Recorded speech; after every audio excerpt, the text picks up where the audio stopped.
많은 분들이 이거 어떻게 된 거냐 궁금증을 갖고 있습니다. 팝 아티스트 낸시랭 씨 얘기인데 정확히 낸시랭 씨 얘기가 아니라 낸시랭 씨 남편 얘기입니다. 네. 낸시랭 씨가 남편을 향한 악플러를 내가 사이버수사 의뢰하겠다. 나 이제 안 참겠다. 이렇게 나선 거죠. 네, 그 어제 또 다시 그 화제가 됐습니다.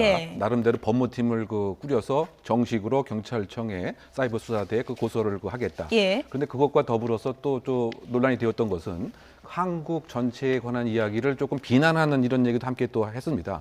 예를 들면 한국 사람에게는 보릿고개 그 DNA가 있어서 남이 잘 되는 것을 못마땅하게 생각하는 이런 것이 상당 부분 이제 있다. 그래서 이와 같은 내용을 상당 부분 트럼프 대통령에게 또 얘기를 하는 걸로 진화 발전됐던 것이죠. 그러다 보니까 앞뒤 논리가 그 상당히 그 안 맞는 이와 같은 이제 입장인 것입니다. 인권도 없는 나라, 그 미국 대통령이 이것을 조금 해결해줬으면 좋지 않겠느냐 뭐 이런 얘기까지 그 한 거로 봐서는 과연 지금 무엇이 정말 중요한 것인가에 이 네티즌들은 상당 부분 이제 혼돈을 가질 수밖에 없는 상황이고요. 이것이 사실 촉발되었던 그 원인도 낸시랭 씨 스스로가 먼저 인터넷에 이 내용을 공개를 했기 때문에 관심이 있는 그 네티즌들이 혹시 낸시랭 씨가 뭐 잘못되거나 불이익을 보면 어떨까 이런 그 염려와 우려와 관심의 입장에서 의견을 표현했는데 또 어떤 면에서 본다면 낸시랭이 팝 아티스트이기 때문에 하나의 공적인 인물은 되는 것이죠. 공무원은 아니지만. 근데 그와 같은 나름대로의 관심을 지금 프레임 자체가 상당히 한국 전체를 그 비하하고 여러 가지 제도와 문화를 깎아내리는 것으로 또 지금 프레임이 바뀌었기 때문에 이것이 또 다른 원치 않는 논란을 낳아내는 이런 상황이 된 것이 아닌가 생각됩니다. 축복받고 싶었던 결혼인데 이제 비난이 나오니까 속상한 마음은 알겠는데 변호사님 이런 얘기를 했거든요. 언론 매체, 우리도 심지어 보도를 하고 있는데 언론 매체 집중 보도, 인권 침해고 행복 추구권 침해고 포괄적인 명예훼손이다. 이렇게 이제 주장을 합니다.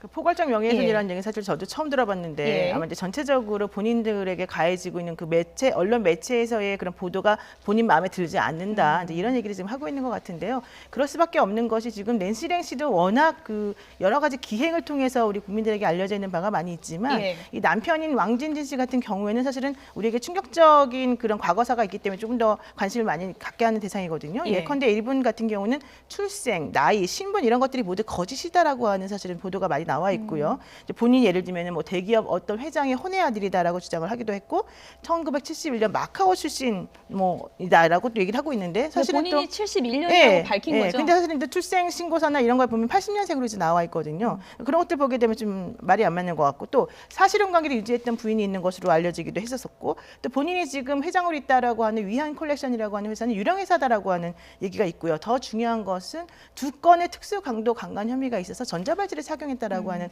의혹이 있었단 말이죠. 그러니까 특수 강도 강간이라고 하는 것은 여성을 상대로 강간을 하고 그 사람의 이제 돈이나 이런 것들을 뺏었다라고 하는 혐의라서 사실 상당히 무거운 혐의고 전자발찌까지 착용을 했는데 이게 2건이나 된다는 것은 사실은 낸시랭 씨 같이 이제 우리나라에 알려져 있는 팝 아티스트가 결혼한다는 대상으로 보기에는 일반인들이 좀 선뜻 납득이 가지 않는 부분이 많이 있었기 때문에 아마 그 부분에 대해서 당연히 언론에서 보도하는 것은 너무 당연한 것인데 그것을 가지고 이제 너무 도가 지나치다라던가 나에게 불리하다라던가 해서 이게 혹시 대가성을 가지고 나를 의미하려고 하는 집단이 있는 게 아닌가라는 얘기를 지금 하고 있는 것으로 보여서 그 부분에 대해서는 본인들도 어느 정도는 좀 공인으로서 좀 책임을 져야 되는 부분이 있지 않나 생각이 드는 겁니다. 그래서 낸시랭 씨가 지금 현재 하고 있는 불만이나 우리들에게 얘기하고자 하는 바는 충분히 이해를 하겠지만 그럼에도 불구하고 이 두 분을 둘러싸고 있는 여러 가지 그 우리들이 알고 있는 의혹이나 의심 같은 것들에 대해서는 조금 명확히 밝혀져야 되는 부분들이 있어서 어느 정도는 이제 악플러들도 악플을 조심하시고 대신 낸시랭 씨도 어느 정도 조금 이해할 수 있는 부분에 설명을 조금 해주시는 게 맞지 않을까 싶습니다. 이번 일에 대해서 뭐 처음부터 끝까지 쭉 자세하게 들여다보지 않은 분들은 헷갈릴 수가 있는 게 그러니까 낸시랭 씨 남편 이름이 지금 3가지로 나옵니다. 왕첸첸, 왕진진, 전준주. 그러니까 이 세 이름이 한 사람인 거죠. 그렇죠. 그러니까 왕첸첸 이 이름이 이제 장자연 편지 공개했던 인물인 거고 왕진진 이게 이제 낸시랭 씨가 발표한 이름인 거죠. 그리고 전준주 이거는 이제 본명이 전준주라는 거죠. 그 사실 자체를 그 며칠 전에 그 기자회견 상에서 이 전준주 씨가 실제로 동일인이다 이렇게 그 인정을 그 했습니다. 그리고 지금 이제 말씀하신 대로 이제 이 장제현 그 사건과 관련돼서 이제 그 당시에 이 편지 자체를 그 위조로 그 작성을 했다라고 국과수에서 인정을 했고 그로 인해서 법적인 판결도 받았던 것이죠. 유죄로. 그리고 그 당시에 나름대로의 뭐 망상적 사고가 있어서 증거 위조를 했다라고 하는 이제 공식적인 이제 판결을 분명히 했습니다. 그럼에도 불구하고 며칠 전 기자회견에서는 그때의 그 위조된 것은 뭐 설령 그렇다 손 치더라도 내가 지금 또 다른 실제의 정말 진본을 갖고 있다. 그래서 그 수사기관이 필요하면 내가 여기에 응하겠다. 뭐 이런 그 얘기까지 했습니다. 그러다 보니까 네티즌 입장에서는 또다시 호기심을 가질 법한데 일반적으로 지금 국가기관에서 이미 한번 판결 난 것을 또다시 뭐 의뢰하거나 뭐 이럴 가능성이 없기 때문에 뭐 이 정도의 소위 말해서 뭐 표현의 자유냐 아니면 나름대로의 공적인 인물로서 받아야 할 관심을 받는 것이냐 이 논란에 지금 이 양 당사자가 있는 것이 아닌가 생각됩니다. 이름이 워낙 여러 개니까 어떤 이름으로 불러야 될지 좀 헷갈리는데 장자연 사건은 최근에도 다시 또 주목을 받고 있잖아요. 현재 지금 장자연 씨 그 문건이나 장자연 씨가 그 자살하기 전에 뭐 적었다라고 하는 그런 내용과 관련해서는 수사가 지금 계속되고 있는 상황인데 이 건과 관련해서 이 전준주 씨라고 하니 이분이 계속해서 언급을 하고 있다는 것 자체가 사실은 이제 네티즌들 입장에서는 좀 받아들이기 어려운 부분들이 있습니다. 왜냐하면 본인이 당시에 가지고 있었다라고 하는 장자연 씨의 그 편지, 그게 사실 몇백 페이지에 달하는 것인데 그것을 갑자기 들이밀면서 이것을 나에게 보내서 뭐 사실을 알려달라고 얘기했다라고 하는 부분이 우리 입장에서는 조금 받아들이기 어려운 부분이 있었었는데 이번에 또다시 그것을 들고 나오면서 이 낸시랭 씨와의 결혼과 관련해서 여러 가지 얘기를 또 하고 있는 거거든요. 그렇기 때문에 그런 식으로 자꾸 얘기하는 것이 과연 옳은가 하는 부분도 좀 다시 한번 생각해 봐야 될 부분인 것 같고요. 이제 아마 서로 간에 조금 자중하는 것이 필요하지 않을까 싶습니다. 그리고 현재 또 그 사기 횡령 사건으로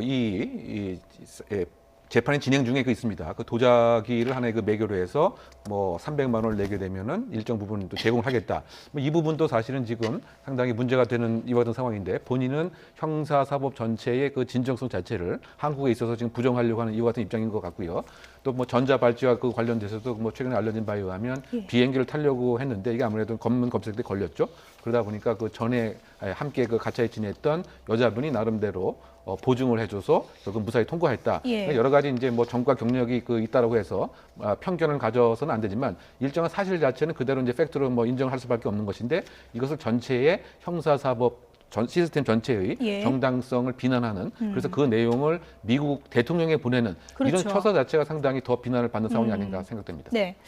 이 부분도 끝으로 좀 짚어보죠. 모욕죄로 걸겠다 그랬거든요. 낸시랭 씨가 이제 좀 감정이 격해지다 보니까 여러 가지 이제 법을 좀 따져봤는데 모욕죄에 대해서 이제 설명을 쭉 해놓으면서 악플 달면 이제 이렇게 처벌하겠다 이 얘기 아닙니까? 이 모욕죄랑 악플이랑 어떻게 연관 지을 수 있는 건가요? 자신의 SNS에다가 이제 긴 글을 올리면서 현재 지금 이렇게 벌어진 일은 우리가 이제 뭐 명예훼손도 되고 모욕죄도 되니까 이러이러한 요건을 맞추게 되면 내가 이제 고소하겠다 이런 얘기를 하고 있는 건데요. 모욕죄라고 하는 것은 형법상 공연히 사실 사람을 모욕하는 것에 해당이 되는 것이어야 되는데 공연이라고 하는 것은 이제 뭐 인터넷이다 이런 곳을 나가 표현하는 것 자체가 공연성이 있기 때문에 그건 해당이 되는 건데 과연 이 낸시랭 씨나 이 남편에 대한 얘기 자체가 뭐 정말 모욕죄에 해당하는지 여부는 각 개별 행위마다 하나씩 다 따져봐야 되는 것이거든요. 그런데 단순하게 의혹을 제기했다는 것만 가지고는 모욕죄에 해당되지 않기 때문에 아마 그것은 각각의 그 네티즌들이 작성하는 댓글들 하나하나를 좀 따져봐가지고 또 그것이 이분이 가지고 있는 공인성이라든가 여러 가지 사건의 중대성을 비추어 보아서 타당할 수, 그러니까 받아들일 수 없는, 허용할 수 없는 범위인지 아닌지 이런 정도를 확인한 다음에 아마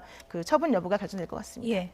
물론 뭐 지나친 악플도 나쁘겠지만 낸시랭 씨 본인도 공인으로서 어떤 대응이 성숙한 대응인지 좀 깊이 생각해 봐야 될 것 같습니다. 이웅혁 건국대 경찰학과 교수, 노영희 변호사 두 분이었습니다. 고맙습니다.